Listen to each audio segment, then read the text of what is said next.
Assalamualaikum warahmatullahi wabarakatuh. Welcome back to my channel. Oke teman-teman semuanya, gimana kabar kalian? Semoga selalu dalam keadaan yang sehat, berkecukupan dan selalu bahagia.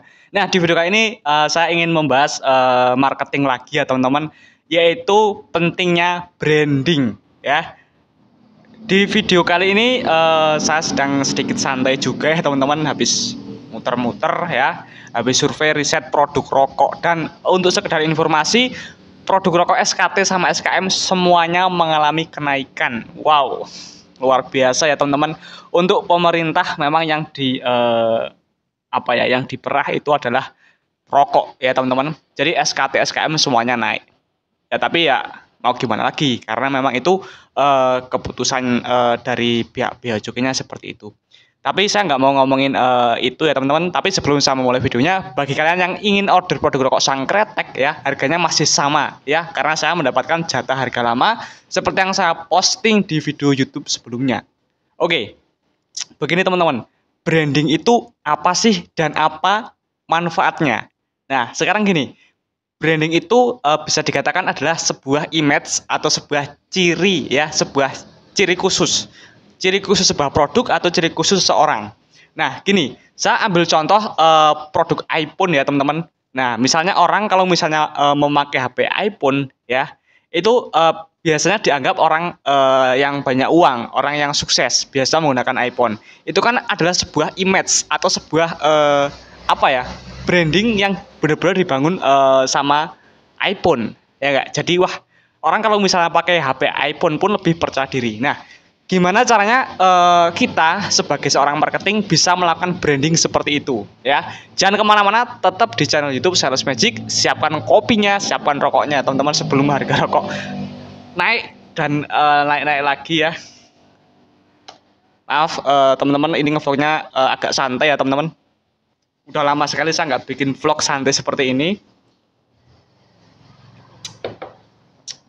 Tapi tenang, apa yang akan saya omongkan di sini tentunya pasti berbobot, khususnya untuk orang marketing ya.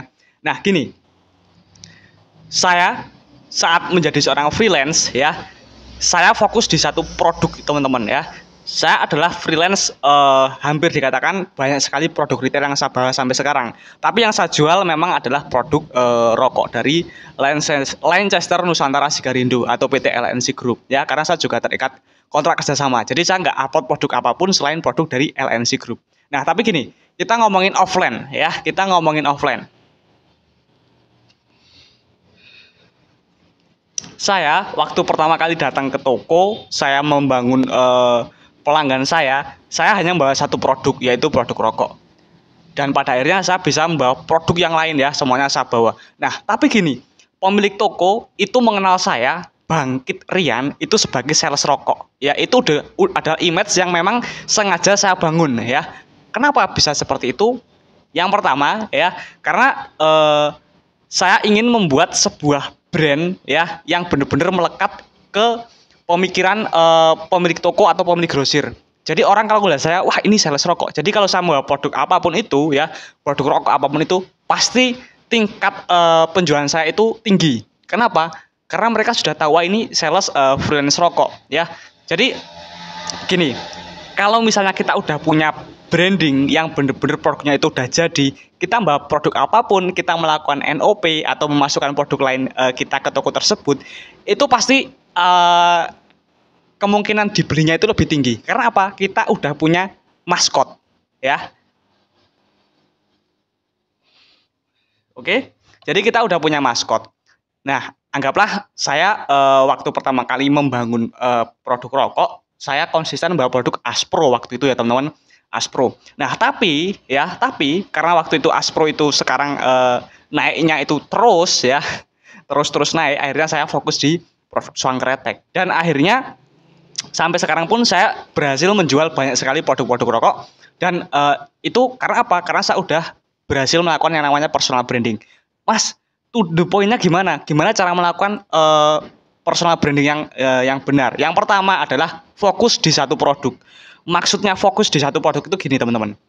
Saya membawa produk rokok Sangkretek, membawa rokok Aspro, rokok Sampor Ramel, rokok Super, juga semuanya saya bawa. ya. Itu satu jenis maksudnya ya. Satu produk itu maksudnya satu jenis. Jadi bukan hanya bawa sowang, kretek, enggak. Semua rokok saya bawa, semua rokok saya tawarkan. Tapi tentunya untuk sampai ke level itu kalian harus benar-benar membangun relasi sebanyak-banyaknya ya dengan para sales-sales yang lain ya, supaya kita bisa bersaing harga dengan freelance lain ya. Jadi usahakan kalian mendapatkan harga SO atau special outlet. Nah, itu yang agak sulit memang di situ, teman-teman. Untuk membangun relasi seperti itu pun dulunya juga saya nggak mudah ya. Banyak sekali hal-hal yang sudah saya lakukan, banyak sekali hal yang sudah saya korbankan. Dramatis sekali ya, teman-teman. Tapi memang begitulah faktanya. Karena untuk berhasil dalam sebuah hal, kita harus mau menjalin relasi kayak gitu ya. Membangun relasi itu juga nggak gampang. Membuka percakapan, kemampuan bernegosiasi, semuanya diperlukan. Tapi saya yakin di mana ada kemauan, di situ pasti ada jalan. Percaya sama kata-kata saya ya. Karena saya nggak hanya sekedar omong ya, saya sudah membuktikan sendiri. Dan gini teman-teman, dalam hal membangun personal branding, fokus di satu produk, konsisten di produk tersebut. Jadikan produk itu benar-benar jadi. Maksudnya itu semua orang di kota kalian ya, kita nggak usah ngomongin keluar pulau, di kota kalian sendiri, kalau kalian punya produk, entah itu produk ngambil dari distributor maupun produk produksi sendiri, semua toko, semua orang harus tahu produk kalian. Caranya apa? Datangi setiap toko, lakukan distribusi produk yang rapat. Yang kedua, manfaatkan sosial media ya. Setiap hari posting aja teman-teman ya. Ya, saya waktu pertama kali membangun channel YouTube itu pun juga nggak langsung dapat subscriber 35.000 orang, itu enggak. Dari 0 subscriber sampai detik ini itu pun juga bukan sebuah kebetulan ya. Semuanya butuh yang namanya perjuangan sama proses. Dan akhirnya saya dikenal sebagai YouTuber yang bahas mengenai produk rokok dan share ilmu marketing ya. Itu adalah personal branding yang saya bangun di channel YouTube Sales Magic ini ya.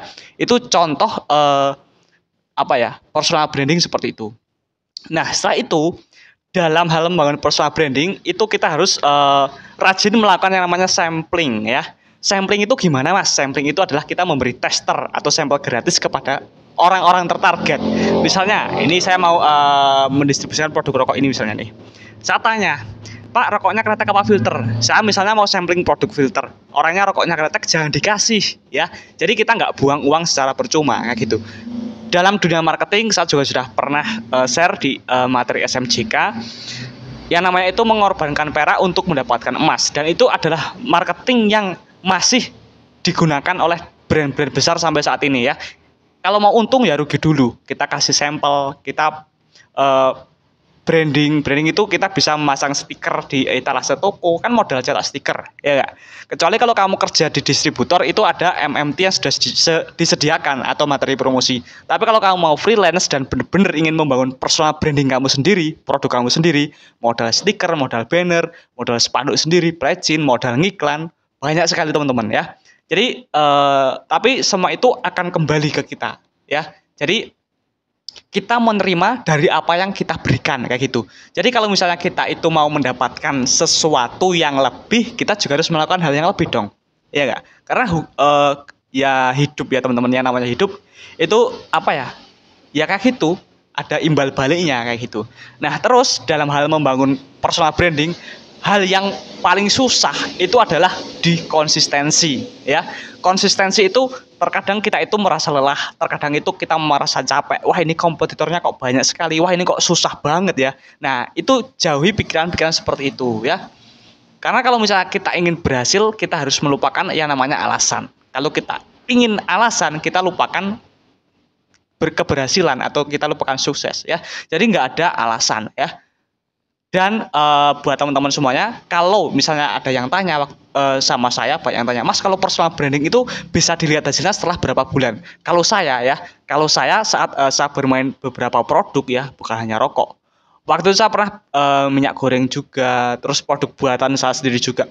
Itu minimal 3 bulan ya. 3 bulan nanti ketahuan repeat ordernya banyak enggak. Kalau dalam 3 bulan kok repeat ordernya bisa 2 kali lipat dari distribusi 3 bulan yang saya lakukan, bisa dikatakan produk saya itu udah jadi ya. Saya udah mendapatkan konsumen loyal. Ingat, aset terbesar seorang sales adalah toko. Semakin banyak toko, ya kita mendapatkan penghasilan, kita dapat keuntungan itu juga lebih banyak ya. Sekali lagi nih, saya mau flashback. Dalam satu hari mendapatkan 10 toko baru masih sedikit, tapi dalam satu hari kehilangan satu toko atau loss outlet itu sudah terlalu banyak. Jaga selalu hubungan kamu dengan pemilik toko, jaga hubungan dengan pemilik grosir, jaga hubungan dengan para sales-sales yang lainnya juga kayak gitu. Intinya kita baik aja lah kayak gitu ya teman-teman, baik sama semuanya. Insya Allah rezeki kita juga akan dipermudah seperti itu ya. Oke, itu adalah personal branding ya teman-teman. Semoga materi ini bermanfaat. Jadi mulai sekarang fokus aja di satu produk ya. Buat produk maskot kamu, buat produk andalan kamu, buat pemilik toko itu tahu ciri khas kamu. Wah ini misalnya Mas ini ternyata sales popok bayi, Mas ini sales produk ini. Jadi itu untuk menciptakan personal branding. Nanti kalau misalnya udah jadi, kalian mau membawa produk apapun pasti lebih mudah diterima. Karena apa? Pemilik toko udah tahu kamu siapa, kamu sales apa, ya. Dan pemilik toko juga mempunyai jaminan. Ya dah Mas, saya ambil produk yang lain, tapi kalau nggak laku bisa ditukar sama produk yang biasanya ya Mas, kayak gitu. Jadi orang akan lebih yakin. Itu adalah strategi yang digunakan oleh para brand-brand besar seperti itu teman-teman ya. Ya seperti misalnya sebelum closing video ini, misalnya ada produk rokok GG, gudang garam filter. Ya, itu brand udah jadi, udah ada gudang garam, udah ada Surya 16. Mereka launching produk apapun ya, kayak launching produk Patra atau produk yang lainnya, itu mudah diterima karena apa? Orang lebih tahu, wah ini keluaran dari brand gudang garam nih, ya gitu misalnya. Jadi orang lebih percaya. Oke, semoga video ini bermanfaat. Jika ada yang ingin ditanyakan, bisa tulis di kolom komentar ya teman-teman. Nanti saya bantu jawab atau saya buatkan video khusus ya. Apabila pertanyaan kalian menarik untuk dibahas. Dan bagi yang baru ketemu nih sama channel Sales Magic, silahkan langsung aja di subscribe supaya nggak ketinggalan saat saya upload video terbaru di channel YouTube ini. Makasih ya teman-teman untuk dukungannya sampai di titik ini. Dan jangan lupa untuk subscribe. 50.000 subscriber saya akan membuat giveaway di Instagram @bangkit_real. Untuk belanja produk rokok murah bisa klik linknya ada di deskripsi video ini. Makasih. See you next time. Semoga buat para sales di seluruh Indonesia dipermudahkan rezekinya ya, jualannya lancar. Yang sales masih ikut distributor ya bisa cepat naik pangkat karena penjualannya banyak ya. Tonton video saya yang lainnya juga ya teman-teman untuk belajar mengenai marketing sama dunia sales. Makasih. See you next time. Sampai jumpa di video selanjutnya.